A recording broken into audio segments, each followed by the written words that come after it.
Behavioral projects undertaken by the CIA, Giddinger's appears to have been one of the more successful and more conventional. Other experiments were not as conventional. Neurophysicist Dr. Jose Delgado was financed by the Office of Naval Research. In this experiment, the bull is sedated. Electrodes are implanted in its brain. Delgado transmits an electronic impulse to the center of the bull's brain. Delgado has remote control of the animal. Recently released CIA documents refer to the feasibility of remote control of animals, and that special investigations will be conducted toward the application of selected elements of these techniques to man.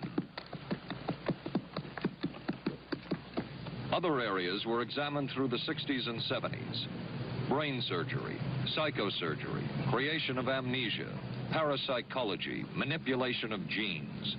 Even though past and present CIA officials have indicated this kind of work ended in 1963. And one of those who took part in these programs. Thank you, sir. In 1977, a Senate subcommittee heard testimony from many of them, but the testimony was not that revealing. According to one of them, they agreed amongst themselves to keep the inquiry within bounds that would satisfy the committee. Former narcotics officer Charles Siragusa says that he was asked to limit his testimony by the man he reported to at the CIA. He wanted me not to say anything. To perjure yourself. That's right. Well, either that, I'd have to perjure myself or take the Fifth Amendment. And I'm not about to take the Fifth Amendment for anybody. Okay. Former CIA chemist Robert Lashbrook testified he had no first-hand knowledge of the agency-run safe houses when, in fact, he supervised one of them. And according to George White's diaries, was at a safe house when White conducted what he called an LSD surprise experiment. Dr. Sidney Gottlieb, whom we recently filmed near his California home, oversaw many of the CIA behavioral programs. He retired in 1973 and destroyed the records of this work. In sort of a valedictory letter, Dr. Gottlieb wrote that he and his colleagues had been able to maintain contact with the leading edge of developments in the field of biological and chemical control of human behavior. Dr. Gottlieb also testified before the Senate subcommittee, but from an anteroom where he could not be filmed because of what his lawyer termed health and cardiac problems. Dr. Gottlieb declined ABC News' request for an interview. And what of George White, the man who helped the agency in so many of its programs?